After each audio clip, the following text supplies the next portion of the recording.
வணக்கம். இந்த பதிவுல நாம கான்ஷியஸ்னஸ் பத்தி பார்க்கலாம். கான்ஷியஸ்னஸ் ஒரு என்டிட்டிக்குள்ளேயும் ஒரு ஹியூமன் பாடிக்குள்ளேயுமே கான்ஷியஸ்னஸ் இருக்கு. ஹியூமன் பாடினா நம்ம என்ன சொல்லியிருந்தோம், ஒரு கெமிக்கலி செய்யப்பட்ட ஒரு ரோபோட் மாதிரி சொல்லியிருந்தோம். அது எலக்ட்ரோ மேக்னெட்டிக் வேவ்ஸ்னால அது வந்து இயங்குது அப்படிங்கிறதையும் நான் சொல்லியிருந்தேன். இப்போ இதுல கான்ஷியஸ்னஸ் அப்படின்னு ஒன்று வருது. அந்த கான்ஷியஸ்னஸ் அதை இயக்கத்துக்கு தேவை எலக்ட்ரோ மேக்னெட்டிக் வேவ்ஸ் ஃப்ரீக்வன்சி. எப்படி எந்த வகையில இது இயங்க செய்யணும் அப்படிங்கிறது அதனுடைய முந்தைய பதிவுகளை எடுத்து அதுல இருந்து ஆராய்ந்து எடுத்து இந்த மாதிரியான விஷயங்களை செய்யலாம் அப்படின்ற சிந்தனையா இருக்கட்டும். அதுக்கப்புறம் எந்த மாதிரியான செயல்களை செய்யணும், எதை செய்யக்கூடாது அப்படிங்கிறதுல கொடுக்கக்கூடிய முக்கியத்துவமா இருக்கட்டும். பகுத்தறிஞ்சு பார்க்குற இந்த அறிவு, இது எல்லாமே வந்து கான்ஷியஸ்னஸ்க்கு உட்பட்டது. இதே மாதிரி இந்த உணர்வுகள் ரீதியா தான் இந்த உடலின் இயக்கமே இருக்கு. நீங்க பெண்களுக்கெல்லாம் பார்த்தீங்கன்னா, யாரெல்லாம் கோமால இருக்காங்களோ அவங்களுக்கெல்லாம் பீரியட்ஸ் வராது. அவங்களுடைய உடல்ல இருக்கக்கூடிய சில சுரப்பிகள் எல்லாமே இந்த உணர்வு ரீதியா தான் இயங்கிக்கிட்டு இருக்கு. இப்போ இந்த உணர்வு ரீதியா இயங்கக்கூடிய அந்த சுரப்பிகளுக்கு காரணம் இந்த மனசுன்னு சொல்லப்பட்ட கான்சியஸ்னஸ் தான், இல்ல உடல்ல இருக்கக்கூடிய இந்த சுரப்பிகளும் அமிலத்தன்மையும் இந்த கெமிக்கல் காம்போசிஷன் அப்படின்னு கேட்டா, இது ரெண்டுமே ஒத்து போகக்கூடிய வகையில தான் ஒரு உடல்ல அந்த கான்சியஸ்னஸ் இணையுது அப்படிங்கிறது என்னுடைய கருத்து. ஒரு உடல் வளரும் போதே, அது உருவாகும் போதே எந்த வகையான ஒரு டேட்டா, ஒரு தரவுகளை கொண்டு அது உருவாக்கப்படுதோ அதற்கு இணையான தரவுகளை கொண்டுள்ள ஒரு கான்சியஸ்னஸ் சோல் அப்படிங்கிறது அதுக்குள்ள இசைந்து இணைது அப்படிங்கிறது வந்து என்னுடைய கருத்து. அப்படி இணைக்கப்பட்ட அந்த கான்சியஸ்னஸ் வந்து அந்த உடலை வந்து பக்குவமா கையாளுது அப்படிங்கிறது இந்த தியரி.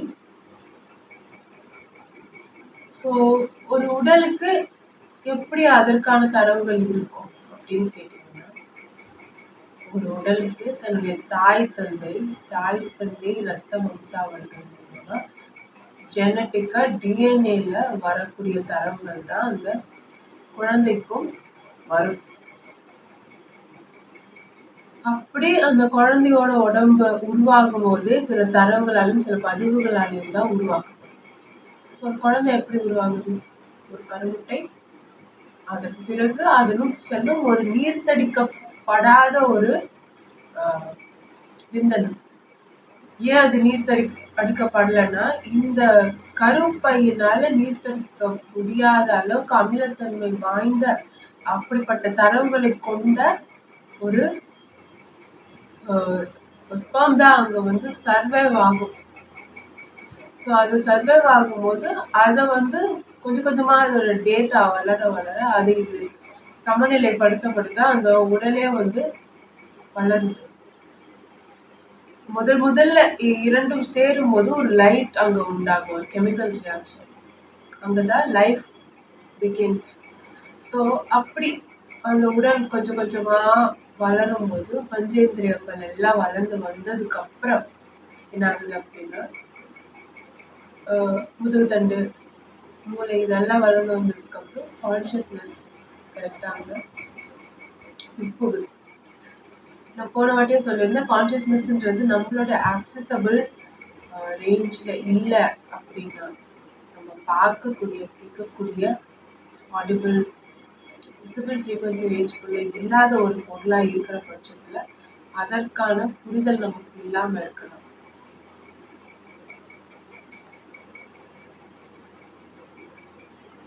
பஞ்சேந்திரியங்கள்ல எப்படி டேட்டா ஸ்டோர் ஆயிருக்கும் அப்படின்னு கேட்டீங்கன்னா, ஒரு கிட்னி எடுத்துக்கிட்டீங்கன்னா சர்டன் ஃபீலிங்ஸ் எல்லாமே வந்து செட் ஆஃப் கெமிக்கல் ப்ரோக்ராம்ஸ்னு எடுத்துக்கலாம், கர்மிக் ப்ரோக்ராம்ஸ்னு எடுத்துக்கலாம், நீங்க எப்படி எடுத்துக்கிட்டாலும் அது வந்து கிட்னில ஸ்டோர் ஆகும். இன்னொரு செட் ஆஃப் உணர்வுகள், அந்த மாதிரியான செயல்கள் இதெல்லாமே பார்த்தீங்கன்னா அந்த ப்ரோக்ராம்ஸ் வந்து ஹார்ட்ல ஸ்டோர் ஆயிருக்க வாய்ப்பு இருக்கு. இது எப்படி ஒரு டிஷ்யூல வந்து ஒரு செல்லுல வந்து இந்த மாதிரி தரவுகள் இருக்கணும் அப்படின்னா சாத்தியம் இருக்கு. இது வந்து மற்றதை விட இது வந்து பெட்டரா இருக்கும். இதை பத்தி நான் போக போக நான் எக்ஸ்பிளைன் பண்றேன். அதிகமா கோவப்படக்கூடிய வெறுப்பு, வஞ்சம் இதையெல்லாம் சுமந்து இருக்கக்கூடிய ஒரு கான்சியஸ்னஸ் இருக்கு. அதே மாதிரி வெறுப்பு, வஞ்சம் இதெல்லாம் சுமந்து இருக்கக்கூடிய மனிதர்கள் மூலியமா உருவாக்கப்பட்டு மற்றொரு உடல் வந்து இதுக்கு இருப்பிடமா அமையுது. அந்த ஹார்ட்டுக்கு அந்த அளவுக்கு டேட்டா இருக்கக்கூடிய கெப்பாசிட்டி இருக்கும். புரியுதுங்களா? அப்புறம் அந்த கிட்னிக்கு அந்த மாதிரி ஒரு அடுத்தவங்களை பயமுறுத்துறது, அடுத்தவங்களை கஷ்டப்படுத்துறது, அடுத்தவங்களை நடுங்க வைக்கிறது, இந்த மாதிரியான செயல்கள் மூலியமாக கிடைக்கப்பட்ட தரவுகளை கொண்ட ஒரு வழியில வந்தவங்களுக்கான உடல்ல வந்து அவங்க எடுத்தாங்க அப்படின்னா இவங்களுக்கு இந்த கான்சியஸ்னஸ் இதுக்குள்ள போகும்.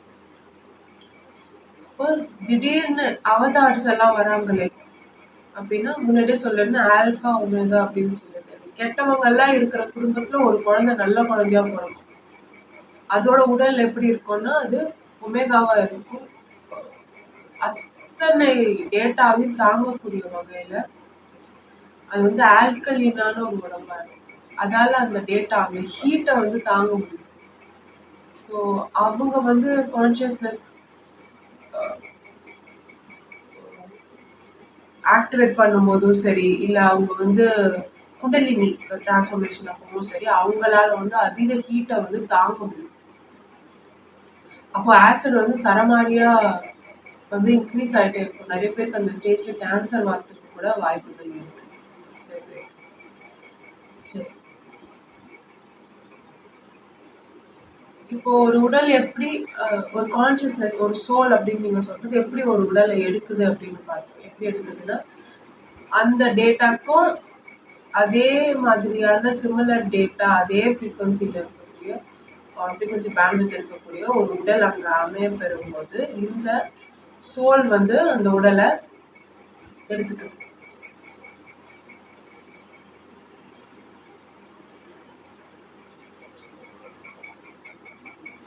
சரி, இப்போ கான்சியஸ்னஸ்ங்கிறது நம்மளுடைய உலகத்துல எல்லாருக்குமே எப்படி இருக்கும் பார்க்கலாமா? இப்போ நான் இருக்கேன், இந்த ஊர்ல வசிக்கிறேன். இப்போ இந்த ஊரு இது அது அப்படிங்கறது எல்லாமே வந்து அடையாளம் செயற்கையா கொடுக்கப்பட்டது. நீங்க பாத்தீங்கன்னா இந்த மாதிரி அடையாளங்கள் எல்லாமே செயற்கையாக வந்ததுதான். நம்ம தரிச்சுக்கிட்டு இருக்க அடையாளங்களுமே நம்ம கர்வமாக கொள்ளக்கூடிய, பெருமையா நினைக்கக்கூடிய, கௌரவமா நினைக்கக்கூடிய அடையாளங்களுமே செயற்கையாக வந்ததுதான்றத மனிதர்கள் புரிஞ்சுக்கணும். ஸோ இப்போ ஒரு கற்காலத்துல ஒரு மனுஷன் வாழறான், நான் இப்போ இங்க வாழறேன், அது இருக்கட்டும். கற்காலத்துல ஒரு மனுஷன் வாழறான், ஒரு இனக்குழு வாழுது, இன்னொரு இனக்குழு வாழுது. இப்போ இந்த இனக்குழு வந்து ஒரு விதமான கருத்துக்களை வச்சிருப்பாங்க, இன்னொரு இனக்குழு அவங்க அறிவுக்கு ஏற்றாற் போல ஒரு விதமான கருத்துக்களை கருத்தியலை கொண்டிருப்பாங்க. இவங்க இதனாலதான் மழை பெய்யுது, இதனாலதான் வெயில் அடிக்குதுன்னு இவங்க நினைச்சிட்டு இருப்பாங்க. இவங்க இதனாலதான் மழை பெய்யுது, வேற ஒன்றுனாலதான் வெயில் அடிக்குதுன்னு இவங்க நினைச்சிட்டு இருப்பாங்க. இந்த ரெண்டு இனக்குழுக்குள்ளேயே பார்த்தாலுமே ஒரு நிகழ்வு நடக்குது அப்படின்னா ஒவ்வொருத்தருடைய கண்ணோட்டமும் வித்தியாசமா இருக்கும். ஒருத்தவங்க வந்து இந்த விஷயம் இப்படிதான் நடந்ததுன்னு சொல்லுவாங்க, இன்னொருத்தவங்க இந்த விஷயம் இதனாலதான் நடந்ததுன்னு சொல்லுவாங்க. ஒவ்வொருத்தவங்களோட பெர்செப்ஷனும் மாறும், பெர்ஸ்பெக்டிவும் மாறும். ஒவ்வொருத்தவங்களும் ஒரு ஒரு விதமான கதைகளை சொல்லுவாங்க, ஒவ்வொருத்தவங்களும் ஒவ்வொரு ரியாலிட்டிலையுமே வாழ்வாங்க. அவங்களுக்கான தனி ரியாலிட்டியே இருக்கும். ஸோ அவங்களோட கெமிக்கல் காம்போசிஷன் எப்படி இருக்கும், அவங்களோட அறிவு திறன் எப்படி வேலை செய்யுதோ அதுக்கேற்றாற் போல ஒவ்வொரு விஷயத்தையும் ஒவ்வொருத்தவங்க புரிஞ்சுக்கணும். இப்போ ஒரே விஷயம் ஒரு இடத்துல நடக்குது, இல்ல ஒரு கவிதைய ஒருத்தர் இயற்றுறாருன்னு வச்சுக்கோங்களேன். அந்த கவிதை எல்லாருக்குமே ஒரே மாதிரி புரியுமா அப்படின்னு கேட்டா இல்ல. ஒவ்வொருத்தவங்களுக்கும் ஒவ்வொரு மாதிரி புரியும். அதே மாதிரிதான் இங்க மனுஷங்க எல்லாரும் ஒரே இடத்துல வாழ்ந்தாலும் we share same space. ஆனா மூளைக்குள்ள பாத்தீங்கன்னா we are in different realities. ஒவ்வொரு என்டிட்டி இங்க எக்ஸிஸ்ட் ஆகும்போதும் அந்த n நம்பர் ஆஃப் என்டிட்டிஸ்ல n நம்பர் ஆஃப் ரியாலிட்டிஸ் இருக்குன்னு அர்த்தம். ஒவ்வொருத்தவங்க ஒவ்வொரு கதை சொல்லுவாங்க, ராஷ்மோன் எஃபெக்ட் மாதிரி. கூப்பிட்டு கேட்டீங்கன்னா டிஃப்ரெண்ட் ஸ்டோரிஸ் இருக்கும், டிஃப்ரெண்ட் டைப்ஸ் ஆஃப் நரேஷன்ஸ் இருக்கும். ஆனால் நடந்த சம்பவம் ஒன்றுதான். அல்டிமேட் ட்ரூத் அப்படின்னு நீங்க ஏதாவது ஒன்று இருக்கா அப்படின்னு கேட்டா இல்லை. ஒரு விஷயம் நடந்தது, நடக்கிறதுக்கு முன்னாடி இந்த மாதிரி இருந்தது, அது நடந்ததுக்கு அப்புறம் இந்த மாதிரி மாற்றம் ஏற்பட்டு இருக்கு அப்படின்னு வெளியில இருந்து யாராவது ஒருத்தர் சொன்னாலே வழிய இதுதான் உண்மை அப்படிங்கிறது இங்க தீர்மானிக்கிறது கடினம். இன்னொரு விஷயம், வெளியில இருந்து சொல்றவங்களும் சரியா சொல்றாங்களா அப்படின்றதையும் உங்களால ஊர்ஜிதப்படுத்த முடியாத ஒரு நிலையில தான் இந்த இடம் இருக்கு. ஸோ என்னோட பக்கம் தான் உண்மை, உன்னோட பக்கம் போய் அப்படின்னு நம்ம யாரையுமே சாடல் வைக்கிறதோ தர்க்கவாதம் செய்யறதோ இது சரியா இருக்குமா அப்படின்னா இல்லை. ஆனா இந்த தர்க்கவாதம் தான் கிட்டத்தட்ட இந்த இயங்கியல் இயங்குறதுக்கே காரணமா இருக்கு. வித்தியாசங்கள் தான் இங்க இந்த இயங்கியலையே இயக்குது. சோ இப்ப நிகழ்காலத்துக்கு வரலாம். இங்க ஒரு விஷயம் நடக்குது, 2 பேர் சண்டை போடுறாங்க, அத 4 பேர் வேடிக்கை பாக்குறாங்க. அந்த 4 பேரும் 4 விதமான கருத்தை முன்வைப்பாங்க. பெரும்பாலுமே அந்த கருத்து எதை பொறுத்து அமையும்னா இந்த 4 பேருடைய தனித்துவமான குணாதிசயத்தை பொறுத்துதான் அது அமையும். அவங்களோட கெமிக்கல் காம்போசிஷன் எப்படி இருக்கோ, அவங்களோட குணம் எப்படி இருக்கோ, அதை பொறுத்துதான் அவங்க மத்தவங்கள ஜட்ஜ் பண்ணுவாங்க. அதை பொறுத்துதான் நடக்கிறதெல்லாம் அவங்களுக்கு நல்லதுமாவும் கெட்டதாகவும் தெரியுது.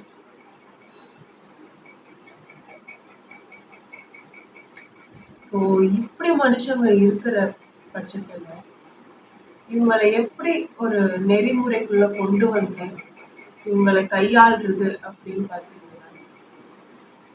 கண்டிப்பா அதற்குன்னு ஒரு கட்டமைப்பு தேவை. சொசைட்டின்ற ஒரு கட்டமைப்பு, அதுதான் நமக்கு இப்படிதான் வாழணும், இப்படிதான் இருக்கணும், இதுதான் நிஜம், இதுதான் பொய், இதுதான் கரெக்ட், இதுதான் தப்பு அப்படின்னு அந்த சொசைட்டி தான் நமக்கு சொல்லி தருது. ஒருவேளை இந்த சொசைட்டின்ற கட்டமைப்பு நமக்கு இல்லை அப்படின்னா ஆளாளுக்கு ஒரு ஒரு ரியாலிட்டியில இருக்கும், ஆளாளுக்கு ஒரு ஒரு வகையில என்லைட்மெண்ட் கிடைக்கும், ஒரு ப்ராப்பரான ஒரு ஸ்ட்ரக்சர் இருக்காது. அதுக்கப்புறம் யாருமே இந்த சொசைட்டிக்காக சர்வ் பண்ண மாட்டாங்க. நான் முன்னாடியே சொன்னேன், ஆல்கலைனா இருக்கிற பீப்புள் நல்லவங்க தான். ஆனா அது ரொம்ப அதிகமா ஆகும்போது அவங்க இதை விட்டுட்டு போயிடுவாங்க. அதற்கான காரணமும் நான் சொல்றேன். ஸோ சொசைட்டிக்காக அவங்க சர்வ் பண்ண மாட்டாங்க. அப்போ அந்த சொசைட்டி அப்படிங்கிற ஒரு கட்டமைப்போ, இந்த சமூக அரசாங்கம், மீடியா, இதெல்லாம் ரொம்ப முக்கியமான ஒரு கட்டமைப்பு. ஏன்னா இதுதான் நம்ம அத்தனை பேரையும், நம்ம அத்தனை பேரோட ரியாலிட்டியையுமே புடிச்சு வச்சு ஒன்னா இணைக்கிற ஒரு சங்கிலி. இப்போ இது இல்லை அப்படின்னா யாருக்கும் யாரையும் தெரியாது. இந்த அடையாளங்கள் இல்லைன்னா யாருக்கும் யாரையும் அடையாளப்படுத்த தெரியாது, அவங்க எப்படி பார்க்கணும்னு தெரியாது. இவங்களுக்கு இதுதான், இவங்க இப்படிதான் அப்படின்னு நம்மளால புரிஞ்சுக்க முடியாது. இந்த இயங்கியல்ல ஒருத்தருக்கு ஒரு இடம் இருக்கு அப்படின்னும் போது இதை நம்ம எப்படி ஐடென்டிஃபை பண்றோம்னா இந்த சமூகம் அவங்களுக்கு கொடுக்கக்கூடிய அடையாளங்களை வச்சுதான் அவங்களுக்கு ஐடென்டிஃபிகேஷன் வந்து கிடைக்க பெறுது. அதுதான் வந்து அவங்க முன்னிலைப்படுத்திக்கிறாங்க. அதுதான் அவங்கன்னு அவங்க நம்புறாங்க, நினைச்சுக்கிறாங்க. என்லைட்மெண்ட் வரைக்கும் என்லைட்மெண்ட் வந்து தான் யார் அப்படின்ற அந்த கான்சியஸ்னஸ் அவேக்கனிங் வரும்போது அவங்களுக்கு இது எல்லாமே பொய்ன்னு புரிஞ்சுது. இப்போ இந்த மதம், இது மொழி, இந்த இனம், இந்த அடையாளம், இந்த சமூக கட்டமைப்பு, இந்த மாதிரியான மீடியா, இது எல்லாமே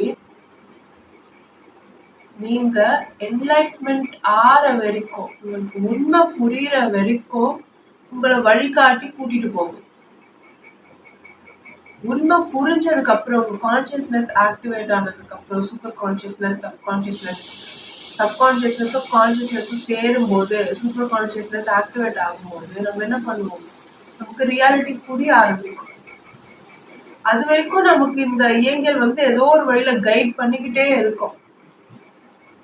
அதுவும் நீங்க புரிஞ்சுக்கிற தன்மையை பொறுத்து. அதுக்கப்புறம் நம்ம தான் பார்த்துக்கணும்.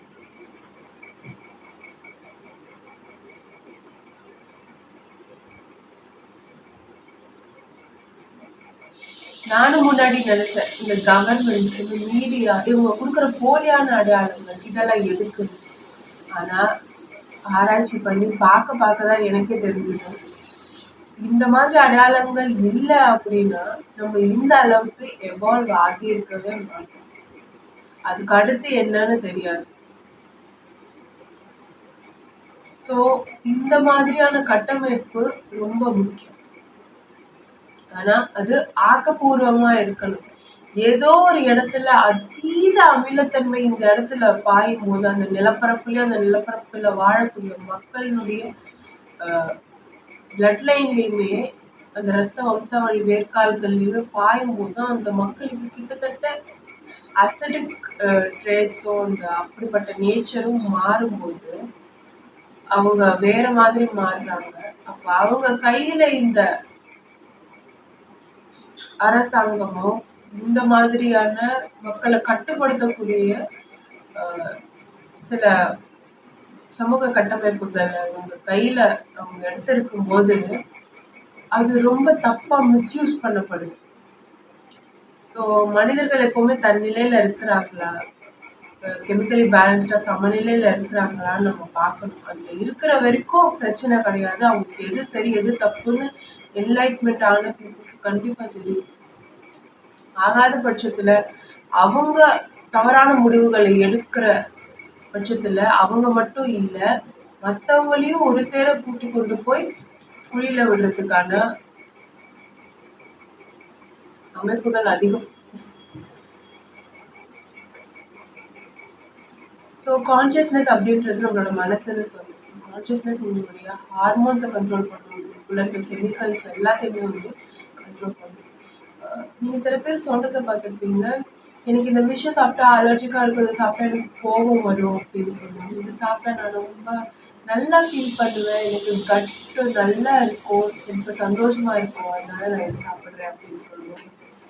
ஸோ நீங்க சாப்பிட்ற பொருள் அந்த கெமிக்கல்ஸுமே வந்து உங்க மைண்டை இன்ஃப்ளூயன்ஸ் பண்ணும். அதே மாதிரி உங்க மைண்ட்ல வரக்கூடிய தாட்ஸ், எண்ணங்கள் எல்லாமே உங்களுடைய பாடியில் இருக்கக்கூடிய கெமிக்கல்ஸை இன்ஃப்ளூயன்ஸ் பண்ணும். இதை பத்தி ஞானிகள் நிறைய பேர் பேசியிருப்பாங்க. இது வந்து ஆராய்ச்சிகளுக்கு உட்பட்டு நம்ம நல்லா இருந்தோம்னா, நல்ல எண்ணங்களோட இருந்தோம்னா, சந்தோஷமா இருந்தோம்னா நம்மளோட பாடி நல்ல லவ் ஹார்மோன்ஸ் செக்ரேட் பண்ணும். அதுக்கப்புறம் அது வந்து ரொம்ப ப்ரொடக்டிவா இருக்கும். அதுக்கப்புறம் நம்ம ஒரு டல்லா இருக்கும்போது, அசிடிக்கா இருக்கும்போது டல் ஆயிடுவாங்க, ப்ரொடக்டிவிட்டியே குறைஞ்சிடும். ஒரு வேலையை பார்க்கும்போது பார்த்தீங்கன்னா ரொம்ப மெதுவா பார்ப்பாங்க, அந்த மாதிரி இருப்பாங்க. ஆனா சந்தோஷமா இருக்கும்போது கடகடகடன்னு எல்லா வேலையும் செய்யும். அதுக்கப்புறம் பார்த்தீங்கன்னா மருந்து எடுத்துக்கிட்டா நல்லா வேலை செய்யும். அதுக்கப்புறம் எல்லாத்தையும் சீக்கிரமா சால்வ் பண்ண முடியும், எதையுமே பெரிய பிரச்சனையா பார்க்க மாட்டோம். அதுக்கப்புறம் நிறைய நல்ல விஷயங்கள் இருக்கு. நோய் இருந்தா நோயில இருந்து சீக்கிரமா குணமாவறதுக்கு பாசிட்டிவ் ஆட்டிடியூட் ஃபாலோ பண்றது நல்லதா இருக்கும். அந்த மாதிரி ஐயப்பன் சுவாமிக்கு மாலை போடுறதெல்லாம் நீங்க பார்த்துருப்பீங்க. அந்த காலகட்டத்துல அந்த மாதிரி ஒரு 48 நாள் இதே மாதிரி நம்ம பண்ணிட்டே இருந்தோம் அப்படின்னா நம்மளோட பாடி ப்ரோக்ராம் ஆகும். அப்படியே ப்ரோக்ராம் ஆகி கிட்டத்தட்ட அதே நிலையே இருக்க பழகிடும். இதுவும் வந்து கெமிக்கல் ப்ரோக்ராம் இல்லை. எப்படி நம்ம மைண்ட் வச்சு தாட்ஸ் வச்சு கான்சியஸ்னஸை வந்து ப்ரோக்ராம் பண்ணி பாடியை வந்து கெமிக்கல்ஸா கெமிக்கல் ப்ரோக்ராம் மூலியமா பாடியோட கெமிக்கல்ஸை நம்ம கண்ட்ரோல் பண்ணி மாத்துறோம் அப்படின்னு. தியானமும் அதே தான். மற்றது எல்லாமே கிட்டத்தட்ட இதே மாதிரி தான் வரும். ஸோ மைண்டு கரெக்டா இருந்தா நல்லதே நினைச்சா நம்ம எப்பவுமே நல்லதே அட்ராக்ட் பண்ணுவோம், நல்லதே நடக்கும். நல்லது செய்யறோம் ஆனால் திருப்பி நமக்கு நல்லது நடக்கல அப்படின்னா கிடையாது. நம்ம எப்பவுமே நல்லதே நினைச்சிட்டு இருக்கணும், அப்பதான் நல்லதே நடக்கும். அதுக்குன்னு ரொம்ப டேம் ஆயிடக்கூடாது. ரொம்ப அன்பா இருக்கணும், ஆனா அடிமை ஆயிடக்கூடாது. ஸோ பர்ஃபெக்ட் பேலன்ஸ்ல இருக்கணும்.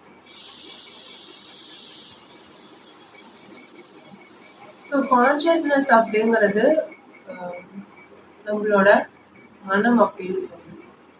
ஆனா இந்த பிரெயின் இருக்குல்ல, இது ரொம்ப விளையாட்டு காட்டும்.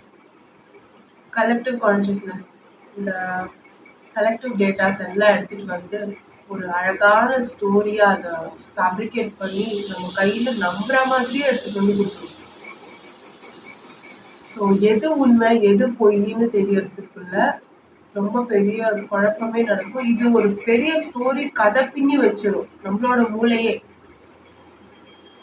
ஸோ அதுக்கப்புறம் நம்ம கேட்கும்போது யதார்த்தத்தை புரிஞ்சுக்க முயற்சி பண்ணும்போது தான் நமக்கு தெரியும் நம்ம தப்பா புரிஞ்சுட்டு இருந்திருக்கோம் அப்படின்னு. ஸோ இந்த மாதிரி ஒரு இல்யூஷன்ல மாயையில மாட்டினவங்க வெளியில வர்றதுக்கு ரொம்ப டைம் ஆகும். இது எல்லா ஆஸ்பெக்ட்ஸ்லயும் நடக்கும். ஒருத்தவங்களை தப்பா புரிஞ்சுக்கிறதுல இருந்து நம்ம ஒரு ரொம்ப வருஷமா ஃபாலோ பண்ணக்கூடிய ஒரு விஷயமா இருக்கலாம். நாம ரொம்ப நாளா தடிச்சுக்கிட்டு இருக்க ஒரு பெருமையா நினைச்சிட்டு இருக்க, கௌரவமா நினைச்சிட்டு இருக்க ஒரு அடையாளமா இருக்கலாம். எல்லாமே அடையாளங்கள் தப்புன்னு சொல்லல, பட் அதை தாண்டி மனிதம் பெருசு அப்படின்னு சொல்லிட்டு சப்கான்சியஸ் அப்படின்றது வேற ஒன்றும் இல்லை. டார்மன்ஸ்க்கெல்லாம் உங்களுக்குள்ள இருக்கும்.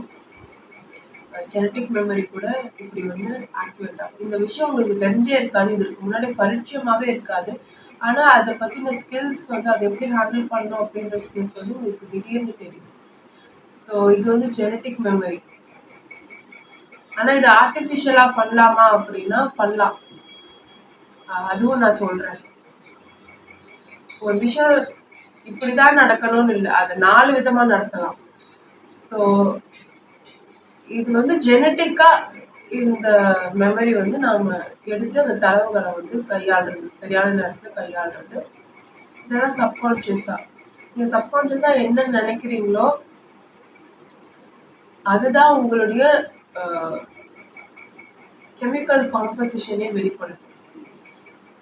மலர் மருத்துவம் ப்ராக்டிஸ் பண்றவங்களுக்கு எல்லாம் தெரியும். ஸோ சில டிஎன்ஏக்களை நாம உள்ள எடுத்துக்கும் போது அது வந்து முருகேற்றப்படுத்தும்.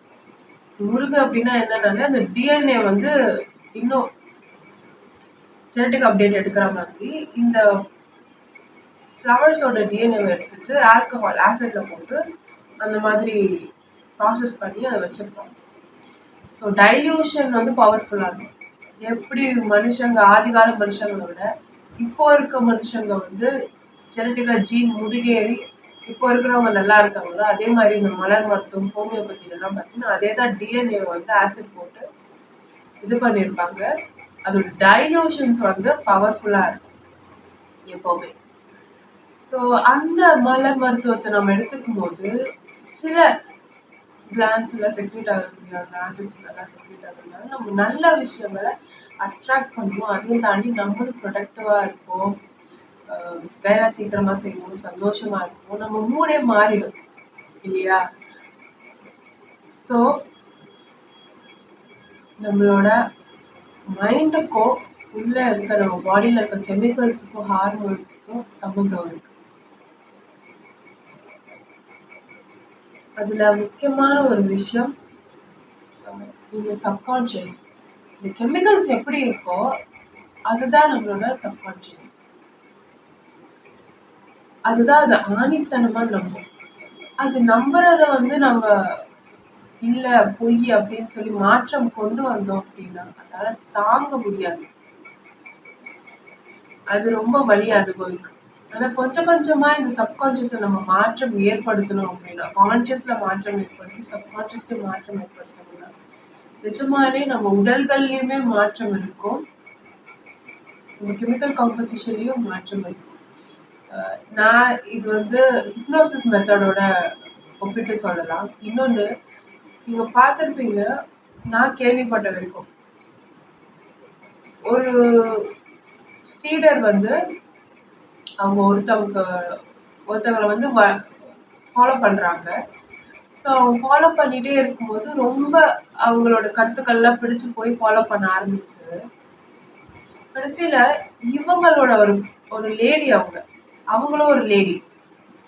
ஸோ இந்த லேடியோட ஃபேஸ் அந்த யாரை இவங்க ஃபாலோ பண்றாங்களோ அவங்களோட ஃபேஸ் மாதிரியே மாறிடுச்சு. சீரியஸா அவங்க அவ்வளவு தீவிரமா ஃபாலோ பண்ணி அவங்கள மாதிரியே இருந்து மாறிடுச்சு. அப்படியே சிங்க்ரனைஸ் ஆகுது, இசைந்து போக முடியுது. கெமிக்கல்ஸ் தானே, நீர் மாதிரி தானே இது எல்லாமே. ஸோ நம்மளால மாத்த முடியும். நீங்க மேனிஃபெஸ்டேஷன் பார்த்துருக்கீங்க, சப்ஸ் கேள்விப்பட்டிருக்கீங்க. ஸோ இதெல்லாமே இந்த மாதிரியான டெக்னிக் தான். சூப்பர் கான்ஷியஸ்னஸ் அஃப்கோர்ஸ் நீங்கள் உங்கள் கான்ஷியஸ்னஸ் ஆக்டிவேட் பண்ணதுக்கப்புறம் நீங்கள் யாருன்னு நீங்கள் உணரும் பொழுது தரவுகள் எல்லாம் எடுத்து என்னால் பயன்படுத்த முடியுது, என்னால் இந்த கூட்டம் விட்டே வெளியில் போக முடியுது, என்னால் ட்ராவல் பண்ண முடியுது. இதெல்லாம் பார்த்தீங்கன்னா சூப்பர் கான்ஷியஸ்னஸ். உங்களோட ஃப்ரீக்வன்சி பேண்ட்விட்க்கு ஏற்ற மாதிரி என்னால் ஆக்சஸ் பண்ண முடியுது அப்படின்றதும் இருக்காங்க. ஆனால் சில பேர் நான் ஆஸ்ட்ரல் ட்ராவல் பண்ணேன் அப்படின்னு சொல்லுவாங்க.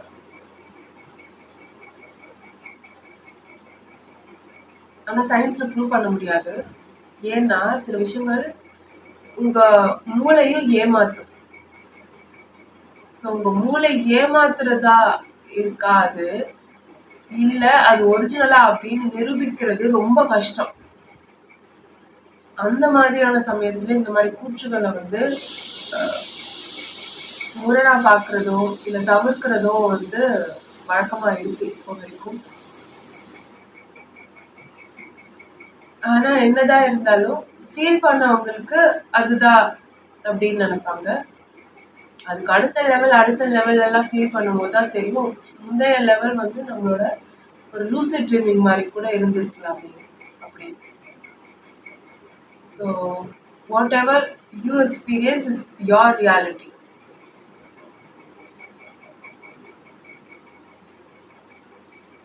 நான் சொல்லியிருந்தேன், இந்த விஷயத்த சால்வ் பண்ணக்கூடிய நாலேஜ் உங்களுக்கு முன்னாடி தெரியாம இருந்திருக்கலாம், இல்லை அந்த விஷயம் உங்களுக்கு பரிச்சயமா இல்லாம இருந்திருக்கலாம். பட் எங்கிருந்தோ திடீர்னு நீங்க அந்த விஷயத்துக்குள்ள திடீர் பரிச்சயம் ஆகும்போது அந்த நாலேஜ் உங்களுக்கு ஜெனட்டிக் மெமரியா வரும் அப்படின்னு.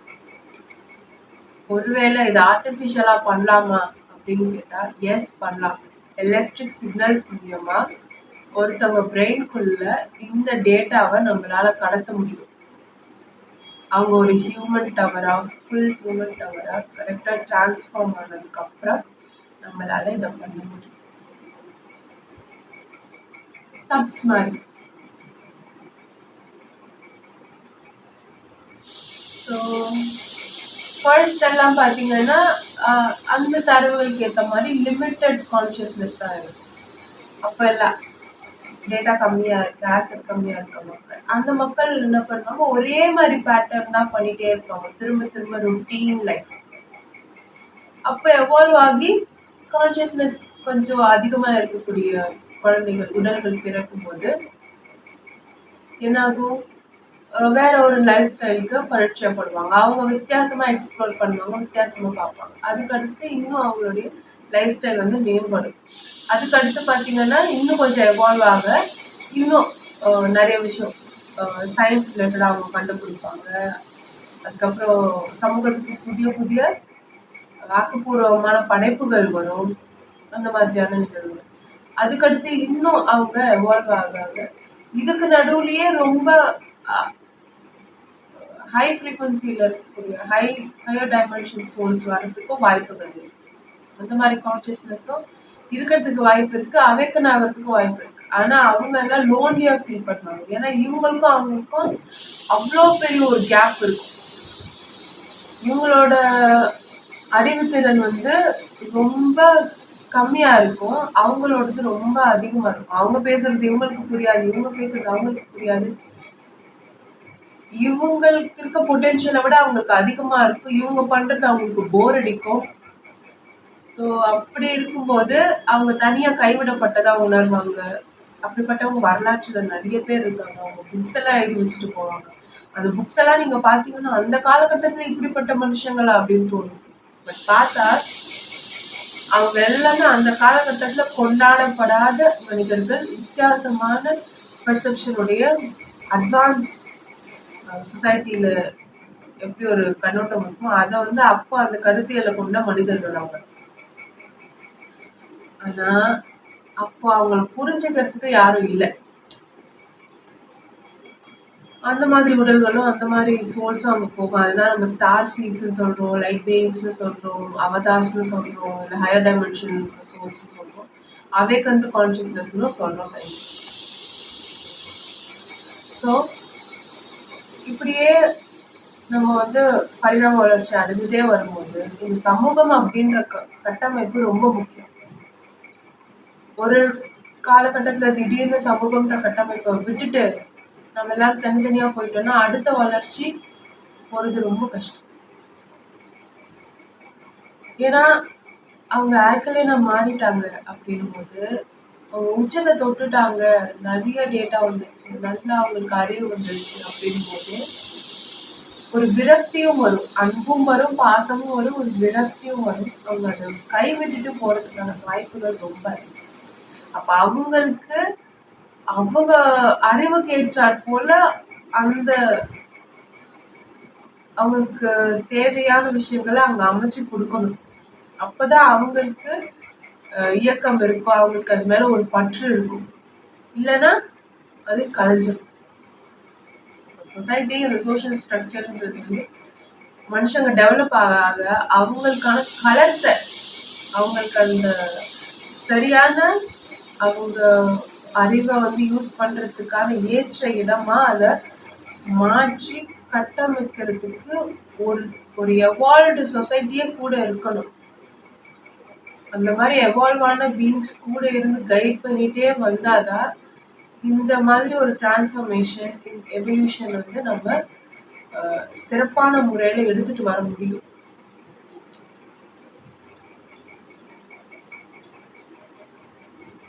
ஸோ இதெல்லாம் முடிஞ்சதுக்கு அப்புறம் நாம இப்போ இருக்க ஸ்டேட்ல நாம இருக்கோம்.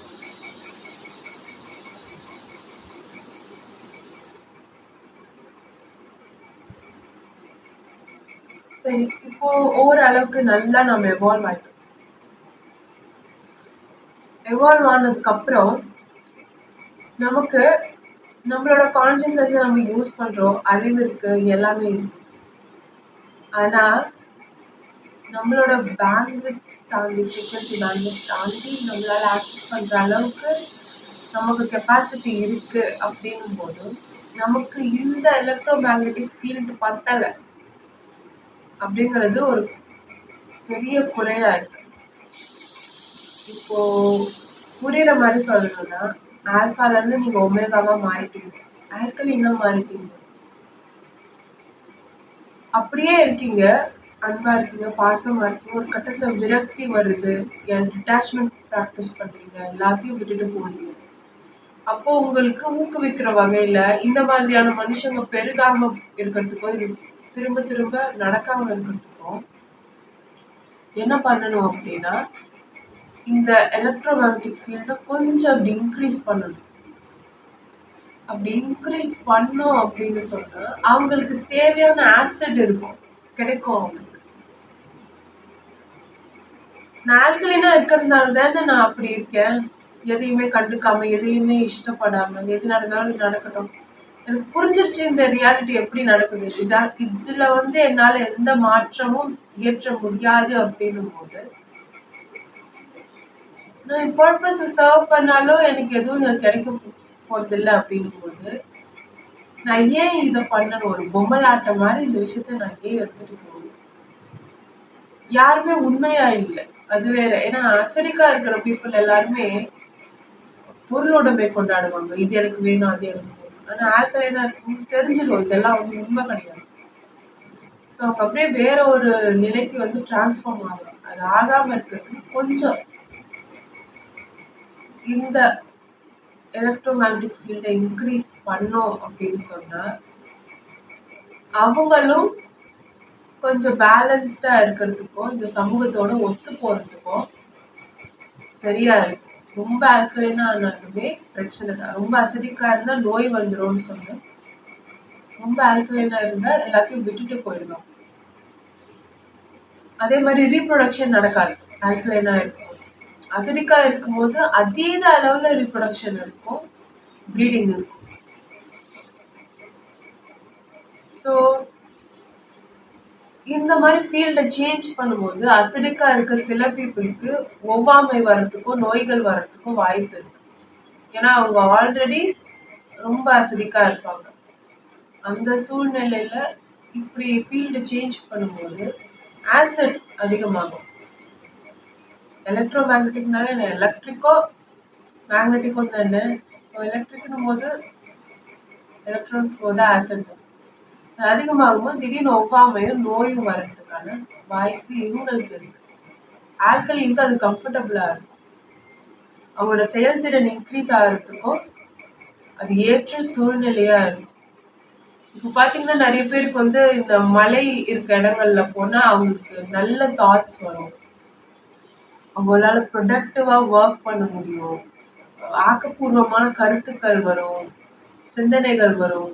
அந்த மாதிரி அதே மாதிரி நதி ஓடுற இடங்கள்ல, மலைகள்ல இங்கெல்லாம் பாத்தீங்கன்னா நல்ல எலக்ட்ரோ மேக்னெட்டிக் ஃபீல்டு இருக்கும். ஜியோ மேக்னெட்டிக் சென்டர்ஸ் அப்படின்னு பாத்தீங்கன்னா நீங்க ஹிமாலயாஸ் பார்க்கலாம், திருவண்ணாமலை பார்க்கலாம். அதே மாதிரி உலகம் எங்கேயுமே நிறைய இடத்துல ஜியோ மேக்னெட்டிக் சென்டர்ஸ் இருக்கு. அதை பத்தி நாம அப்புறம் பார்க்கலாம். அங்கெல்லாம் போகும்போது நமக்கு அந்த ஃபீல்டு நம்மள நல்லா பெர்ஃபார்ம் பண்றதுக்கு ஒரு ஏதுவான சூழ்நிலையா இருக்கும். நம்ம நல்லா பெர்ஃபார்ம் பண்றது. அதே மாதிரி நம்மள நாம ட்ரூ செல்ஃப வெளியில எடுத்துட்டு வர்றதுக்கும் அது நல்லா ஒரு காரணியா அமையும், ஏற்ற சூழ்நிலையா அமையும்.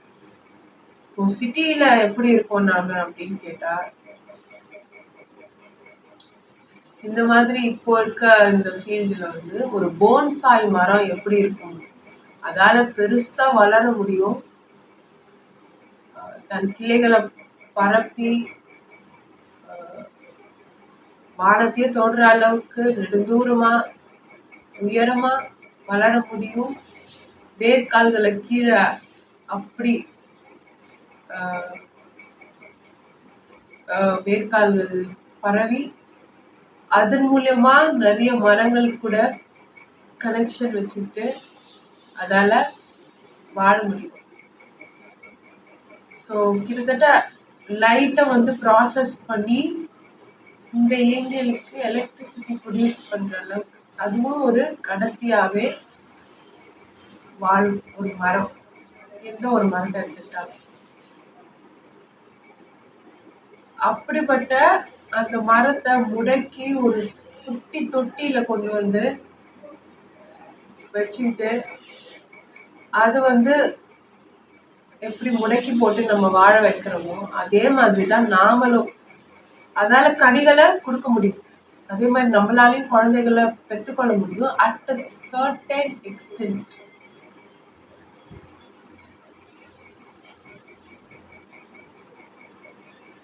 ஸோ அதே மாதிரி தான் முடக்கப்பட்டு நாம வாழ்ந்துட்டு இருக்கோம். அப்போ மோஸ்ட்லி நிறைய பேருக்கு பாத்தீங்கன்னா ஆட்கள் என்ன மாறிட்டாங்க அப்படின்னா கல்யாணம் படிக்கணும்ன்ற எண்ணம் இருக்காது. இந்த மாதிரியான விஷயங்கள்ல வந்து ஈடுபாடே இருக்காது. பொருளுடைமை கொண்டாடுறது, மெட்டீரியலிஸ்டிக்கான கெயின்ஸை வந்து ஏர்ன் பண்றது, இதெல்லாம் இஷ்டம் இருக்காது. ஸோ அதுக்கெல்லாம் காரணம் வந்து இந்த ஃபீல்டு அவங்களுக்கு ஏற்ற மாதிரி இல்லை. அவங்களுக்கு தேவையான அளவுக்கு எலக்ட்ரிக் ஃபீல்டு இருக்கிற இடத்துல அவங்க சந்தோஷமா இருக்காங்க, ஹாப்பியா இருக்காங்க. ஆனா அது இல்லாத இடத்துல அவங்க வந்து ரொம்ப சோர்ந்த மனநிலையில வந்து இருக்காங்க. இதே மனுஷங்களை எடுத்துட்டு போய் நீங்க வந்து ஒரு நதி ஓடுற இடத்துலயோ இல்ல ஒரு மலைப்பிரதேசத்திலயோ நீங்க வச்சீங்க அப்படின்னா அங்க அவங்க சந்தோஷமா இருப்பாங்க, ப்ரொடக்டிவா இருப்பாங்க, நல்லா ஒர்க் பண்ணுவாங்க. ஸோ இந்த மனித உடலை வந்து சுற்றி இருக்கக்கூடிய சூழ்நிலைகள் வந்து இன்ஃப்ளூயன்ஸ் பண்ணுது. அதுதான் அவங்களுடைய தன்மையையே நிர்ணயிக்குதுன்னு சொல்லலாம். அப்ப எல்லாருக்குமே ஒரே விதமான ஒரு எலக்ட்ரோமேக்னெட்டிக் ஃபீல்ட் நம்மளால கொடுக்க முடியுமா அப்படின்னா ரொம்ப கஷ்டம். ஏன்னா எல்லாருமே ஒரே மாதிரியா எவால்வ் ஆகி இருக்கணும். அத்தனை பேர் இல்ல அப்படிங்கிற பட்சத்துல இந்த ஃபீல்டை நாம இன்க்ரீஸ் பண்ணோம்னா எவால்வ் ஆகாத அசிடிக்கா இருக்கக்கூடிய மனிதர்கள் இறந்து போறதுக்கு அதிக சான்ஸ் இருக்கு. நோய்வாய்ப்பட்டு இறந்து போயிடுவாங்க. அவங்களுக்கு ஆசிட் அதிகமா இருக்கும். நான் முன்னாடியே சொல்லியிருந்தேன், ஒரு 10% ஆசிட் என்னால தாங்க முடியும் அப்படிங்கிற ஒருத்தவங்களும் 20% ஆசிட் என்னால தாங்க முடியும், 30% ஆசிட் என்னால தாங்க முடியும், என்னால 40% ஆசிட் தாங்க முடியும் இப்படின்றவங்க எல்லாம் எவால்வ் ஆனவங்க. ஸோ இவங்களையும் கொண்டு போய் ஒரே மாதிரியான எலக்ட்ரோமேக்னெட்டிக் ஃபீல்ட்ல விட்டீங்கன்னா இவங்களுக்கு ஏற்ற அளவுக்கு ஆசிட் இருந்தாதான் இவங்களுடைய உடல் வந்து இயங்கும். இவங்களுக்கு தேவையான அளவு மின்சாரம் இருந்தா இவங்களோட உடல் இயங்குது.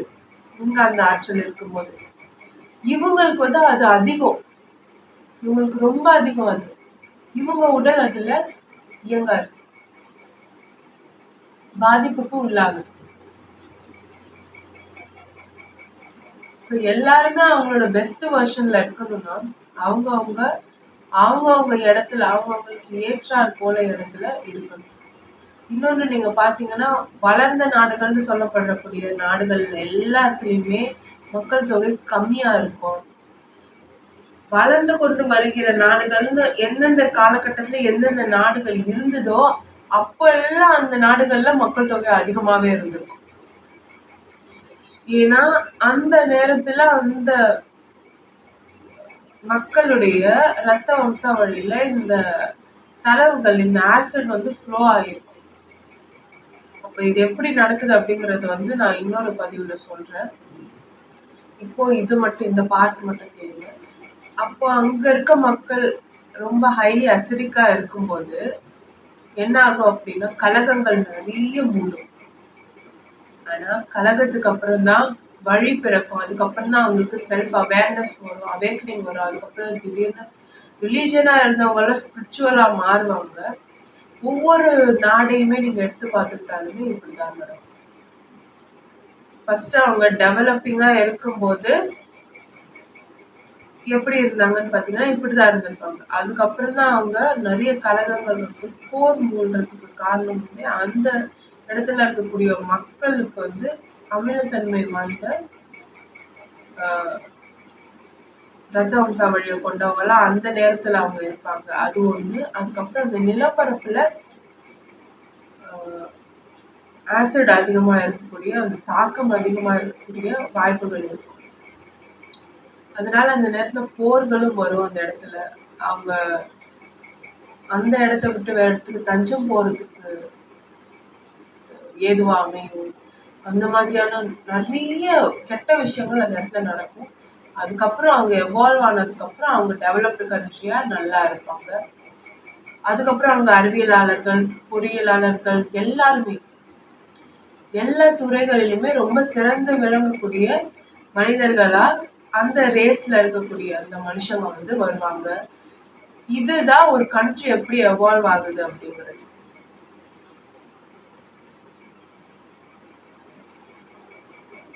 ஸோ இப்படி இருக்கிற பட்சத்துல நம்ம எல்லாரையுமே ஒரே மாதிரி எலக்ட்ரோமேக்னெட்டிக் ஃபீல்டுல வச்சோம் அப்படின்னா நம்மளால மேனேஜ் பண்ண முடியாது.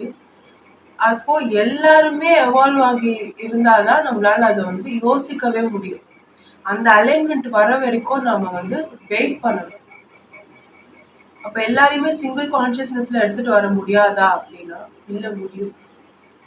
சிங்கிள் கான்சியஸ்னஸ்ல எல்லாரையுமே நியூரலா நம்ம கனெக்ட் பண்ணலாம். நான் முன்னாடியே சொல்லியிருந்தேன், மனித உடல் அப்படிங்கிறது ஒரு கெமிக்கல்ஸால செய்யப்பட்ட ஒரு ரோபோட் மாதிரி. ஸோ அவங்க எல்லாருமே ஒரு நியூரல் நெட்வொர்க்கால, ஒரு பிளட் லைன்ஸ்னால கனெக்ட் பண்ணலாம். அப்படி நம்ம பண்ணும்போது சிங்கிள் கான்சியஸ்னஸ்க்குள்ள நம்ம அவங்களை கொண்டு வர முடியும். இந்த வேற வேற ரியாலிட்டிஸ், வேற வேற பர்செப்ஷன்ல யோசிக்கிறது, அதனால எனக்கு இந்த விஷயம் முரணா இருக்கு, எனக்கு இது புரியல அப்படிங்கிறது, அதுல வேற்றுமையில வரக்கூடிய சண்டைகளுமே அங்க இருக்காது. யதார்த்தமான ஒரு புரிதல் எல்லாருக்குமே இருக்கும். வேற்றுமைகள் இருக்கும். ஏன்னா வேற்றுமைகள் இல்லாம நீங்க வாழ்ந்தீங்க, நீங்க நிம்மதியாவே வாழ்ந்தீங்கன்னா லைஃப் ஸ்பேன் 30 வருஷம் தான் இருக்கும் அதிகபட்சம். அதுக்கு மேல தந்தாது. ஸோ வேற்றுமைகள் இருக்கும், வேற வேற அடையாளங்களும் இருக்கும். ஆனா எல்லாருமே லைட்ல கனெக்ட் ஆயிருக்கும். ஸோ லைட்ல கனெக்ட் ஆகும்போது வாயை திறந்து பேச வேண்டிய வாய்ப்புகளே அங்க இருக்காது. மனசுல நினைச்சாலே போதும், நியூரலி நீங்க கனெக்ட் ஆகிருக்கீங்க. சயின்ஸ் மூலியமா இது ரொம்ப பெரிய விஷயம் எல்லாம் இல்லை, சாத்தியப்படக்கூடிய ஒன்றுதான். ஆனா பக்குவமா கிரேட் பண்ணணும், அது ஒரு முக்கியமான விஷயம். அப்போ வந்து ஒருத்தர் எங்க இருந்தாலுமே நம்ம வந்து பேசிக்கலாம், மனசுக்குள்ளேயே நியூரலா நம்ம கனெக்ட் பண்ணிக்கலாம். ஸோ சிங்கிள் கான்சியஸ்னஸ்ல இருக்கலாம். எங்க எது நடந்தாலும் ஏன் இப்படி நடந்தது, இது நடத்தின அவங்க எந்த மாதிரியான கண்ணோட்டத்துல நடத்தினாங்க, எந்த மாதிரியான இன்டென்ஷன்ல அதை பண்ணாங்க அப்படிங்கறது எல்லாமே எல்லாருக்குமே புரிய வரும். இன்னொருத்தவங்க வந்து இதை சொல்லணும், அவங்களோட பாயிண்ட் ஆஃப் வியூல இருந்து சொல்லணும், அது உண்மையா பொய்யா அப்படின்ற தர்க்கம் எல்லாம் வந்து அதற்கு மேல இருக்காது. அப்போ செயற்கை இயங்கியல்ல தர்க்கம் இல்லைன்னா எப்படி முன்னேறது அப்படின்னும் போது இருக்கும்.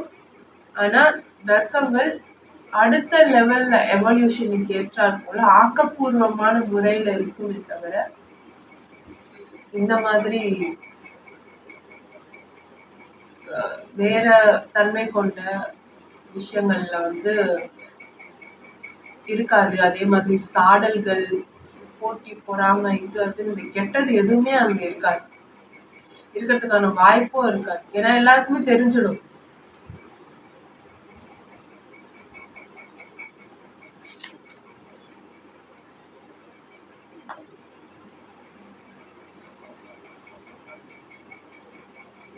அதே மாதிரி லைஃப்ல நாம ஒவ்வொருத்தருமே நம்ம பாடியை நல்லா பதப்படுத்தி பக்குவப்படுத்தி சாதகம் பண்ணி அப்படி வச்சிருந்தோம் அப்படின்னா, ஏன்னா இது ஒரு கருவி மாதிரி தானே, ஒரு ரோபோட் மாதிரி, ஒரு எலக்ட்ரோ மேக்னெட்டிக் ஃபீல்டுல வேவ்ஸ் மூலியமா இயங்கக்கூடிய ஒரு கருவி வச்சிருக்க பட்சத்துல நமக்கு லைட்டை வந்து ரீட் பண்ண முடியும். இப்போ யாரோ ஒருத்தவங்க உங்களை பாக்குறாங்க, உங்களை பார்த்துட்டு வந்து உங்க வாழ்க்கையில என்னென்ன நடந்ததுன்னு தானாவே சொல்றாங்க. அப்படிங்கும்போது எப்படி சொல்றாங்கன்னா எல்லாருக்குமே அது புரியல. எப்படின்னா, நீங்க ஒரு நினைவு குவியல். இப்போ நான் வந்து உங்களை பார்க்கும்போது நான் என் உடலை பக்குவப்படுத்தி வச்சிருக்கேன்னா நீங்க என்ன நினைக்கிறீங்க அப்படிங்கிறத என்னால கேட்க முடியும், வாயை திறந்து நீங்க பேசாமலே. அதே மாதிரி நீங்க என்ன பண்ணிருக்கீங்க, இதுக்கு முன்னாடி என்னென்ன நடந்திருக்கு அப்படின்றத ஒரு நினைவு குவியலா என்னால உங்களை படிக்க முடியும். லைட்ல இருக்கக்கூடிய டேட்டாவை என்னால ரீட் பண்ண முடியும். ஸோ இதுதான் லைட் பீயிங்ஸ்னு சொல்லுவாங்க. நீங்க நிறைய பேர் போய் பார்த்துருப்பீங்க. அவங்க எல்லாம் நீங்க வந்து பார்க்கறதுக்கு முன்னாடியே உங்களை பத்தி சொல்லிடுவாங்க. நீங்க இதுக்காக தான் வந்திருக்கீங்க, இதனால வந்திருக்கீங்க, இப்போ இது நடக்காது, இல்ல அப்புறம், இல்ல இப்படிதான் போகும், நீங்க இதை தாண்டி வாங்க, அப்புறமா பார்க்கலாம். ஸோ இப்படி சொல்லக்கூடிய மனிதர்கள் எல்லாருமே நியூரலி கனெக்ட் ஆயிருப்பாங்க. அவங்களதான் லைட் பீயிங்ஸ்னு சொல்றீங்க, சித்தர்கள்னு சொல்றீங்க, என்னென்னமோ ஒவ்வொரு இடத்துக்கு ஏற்றாற் போல ஒவ்வொரு பேர். ஆனா அவங்க எல்லாருமே நியூரலி கனெக்ட் ஆயிருப்பாங்க. இந்த உலகம் மொத்தத்துக்குமே ஒரு எலக்ட்ரோ மேக்னெட்டிக் ஃபீல்டு இருக்கும். அதுல இவங்க மட்டும் நியூரலி கனெக்ட் ஆயிருப்பாங்க. இவங்க எங்க இருந்தாலுமே இவங்களால கம்யூனிகேட் பண்ணிக்க முடியும் அவங்க உடம்புக்குள்ளேயே.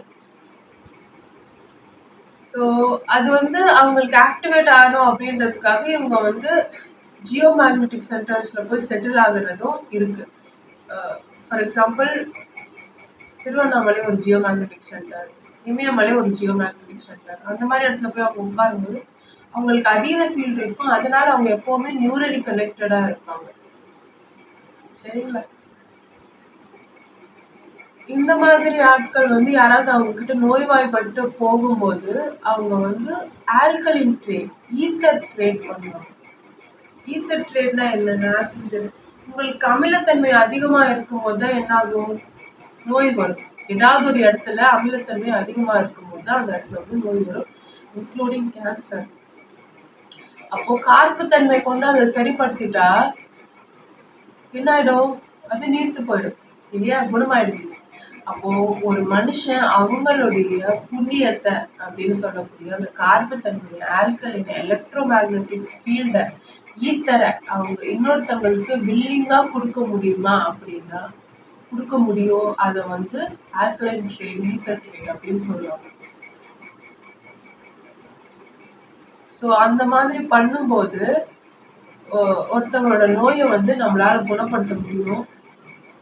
எலக்ட்ரோ மேக்னெட்டிக் ஃபீல்ட்ல, அதாவது ஜியோ மேக்னெட்டிக் ஃபீல்ட்ல உட்கார்ந்துட்டு இருக்கக்கூடிய ஒரு நபர் வந்து எங்கேயோ வேற இடத்துல உட்கார்ந்துட்டு இருக்கக்கூடிய ஒரு மனிதரை வந்து குணப்படுத்தலாமா அப்படின்னு கேட்டா குணப்படுத்தலாம்.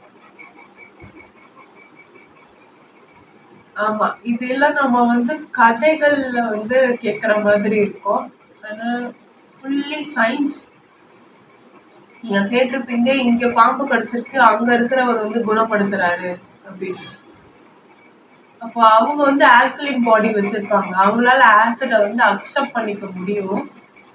அவங்களுக்கு ஏற்ற ஃபீல்டில் அவங்க உட்காந்துருப்பாங்க. ஸோ நல்ல கரண்ட் ஃப்ளோவும் இருக்கும். ஆசிட் இருந்தாலும் எலக்ட்ரான் டிஸ்சார்ஜ் நல்லா இருக்கிறதுனால அவங்களுக்கு இறங்கிடும்.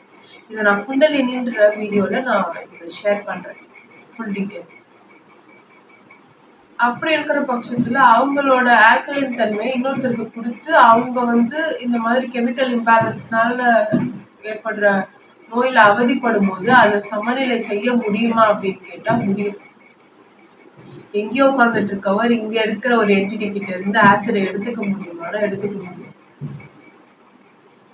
நாம எல்லாருமே ஒரு என்டிட்டி தானா அப்படின்னு கேட்டா ஆமா. அப்ப நம்ம எப்படி கனெக்ட் ஆகிருக்கோம் அப்படின்னா பிளட் லைன்ஸ் மூலியமா நம்ம கனெக்ட் ஆகிருக்கோம். இன்னாருக்கு இன்னாருன்னு முன்னாடியே எழுதப்பட்டதுதான். அப்போ இங்க வேற ஒரு உலகம் இருக்கா அப்படின்னா ஆமா, பணம், அதுக்கப்புறம் இங்க நீங்க பார்க்கக்கூடிய விஷயங்கள், இந்த மெட்டீரியலிஸ்டிக் உலகத்துல இருக்கக்கூடிய பவர், அதெல்லாம் தாண்டி எனர்ஜி ரிலேட்டடா வேற ஒரு உலகம் இதே இடத்துல இருக்கு. அதுலயும் சில மக்கள் இருக்காங்க. அவங்க அந்த லேயர்ல, அதாவது அந்த உலகத்துல அவங்களுக்குதான் சில கடமைகள் இருக்கு. ஸோ அதுல சில பேர் வந்து கேட் கீப்பர்ஸ் அப்படின்னு சொல்லப்படுவாங்க. எதுக்கு இந்த கேட் கீப்பர்ஸ்? கான்சியஸ்னஸ் வந்து எப்படி கடத்தப்படும் அப்படின்னா parallel universe, parallel world concept புரிஞ்சவங்களுக்கு இது கொஞ்சம் ஈஸியா இருக்கும். ஒரு டெஸ்ட் டியூப், ஒரு 10 டெஸ்ட் டியூபை தண்ணிக்குள்ள எமர்ஜ் பண்ணிட்டு தண்ணி ஊற்றிட்டு நீங்க டிஎன்ஏஸ் எல்லாம் போடுறீங்க. அதே மாதிரி இதே செட்டப் இன்னொரு இடத்துல பண்றீங்க. இதே மாதிரி தண்ணி ஊற்றிட்டு ஒரு பேசன்ல டெஸ்ட் டியூப்ஸ் வச்சுட்டு டிஎன்ஏஸ் எல்லாம் போடுறீங்க. ரெண்டுத்தையும் ஒரே ஃப்ரீக்வன்சியில வைக்கிறீங்க. அங்க ஒரு சேஞ்ச் ஏற்பட்டா இங்க அந்த சேஞ்ச் பிரதிபலிக்குமா அப்படின்னு கேட்டா பிரதிபலிக்கும். ஸோ ஒரே ஃப்ரீக்வன்சியில இருக்கும்போது அங்க பரிமாற்றங்கள் நடந்துகிட்டே தான் இருக்கும். ஒரு உயிர், ஒரு கான்சியஸ்னஸ் அப்படின்னு நீங்க சொல்றது, ஒரு ஆன்மான்னு நீங்க சொல்றது, சோல்னு சொல்றது நீர் வழி பாதை மூலமா தான் வரும். அது வேற இடத்துல இருந்தும் வரும். ஸோ இந்த வெறும் தேவைகளை நம்ம உற்பத்தி பண்ணா போதும். இந்த உடல் இங்க இந்த மாதிரி ஒரு என்டிட்டி, இங்க இந்த 2 என்டிட்டி சேர்ந்தா இப்படி ஒரு என்டிட்டி, இப்படிப்பட்ட உடல்களை உருவாக்குனா போதும். அந்த உடல்களை இயக்க வைக்கக்கூடிய, சமநிலை செய்யக்கூடிய, அதனோடு இசையக்கூடிய ஒரு கான்சியஸ்னஸ் எந்த இடத்துல இருந்தும் வந்து அதாவது வெற்றிடத்தை நிரப்பும். இது ஒரு விஷயம். அண்ட் இங்க இருக்க சில கான்சியஸ்னஸ், ஹையர் டைமென்ஷன்ல இருக்கக்கூடிய சோல்ஸ் வந்து அவங்களோடத அவங்க தக்க வச்சுக்கணும்ல. ஸோ அதுக்கு கேட் கீப்பர்ஸ் இருப்பாங்க. அவங்களோட மெமரிஸ், அவங்களோட டேட்டா அதெல்லாம் பார்த்துக்கணும். ஸோ இந்த கான்சியஸ்னஸ் இங்கே போகணும் இப்படி போகணுன்றத நம்மளால கண்ட்ரோல் பண்ண முடியுமானா, அசிடிக்காக இருக்கக்கூடிய எந்த டேட்டாவும், எலக்ட்ரிக்கா எனர்ஜியா இருக்கக்கூடிய எந்த டேட்டாவையுமே ஈத்தர் வச்சு கண்ட்ரோல் பண்ண முடியும். ஸோ கேட் கீப்பர்ஸ் இருக்கிறதுக்கு காரணமே இந்த சோலை கண்ட்ரோல் பண்றதுக்காக தான். எல்லாமே சயின்ஸ் தான். நமக்கு இது புரியலை அப்படின்றதுக்காக, நமக்கு இந்த ஃப்ரீக்வன்சி ரேஞ்சுக்குள்ள அது வரலை, நம்மளால வரையறுக்க முடியல அப்படின்றதுக்காக ஒரு விஷயம் இல்லை அப்படின்னு சொல்லிட முடியாது. இத்தனை நாள் மனிதர்களுக்கு இந்த அறிவு தேவை இல்லை அப்படிங்கிறதுனால அது மறைத்து வைக்கப்பட்டிருக்கலாம். இப்போ அது அவங்க தெரிஞ்சுக்க வேண்டிய நேரம் அப்படிங்கிறதுனால இது வந்து இந்த நாலேஜ் வந்து கொடுக்கப்படலாம். ஸோ இப்போதைக்கு கேட் கீப்பர்ஸ் பத்தி மட்டும் சொல்றேன். மற்றதெல்லாமும் இருக்கு. ஆளாளுக்கு ஒரு ஒரு வேலை இருக்கு அந்த ஆற்றல் கட்டமைப்புலையும். இன்னொரு வீடியோவில் பார்க்கலாம். நன்றி. Love is God.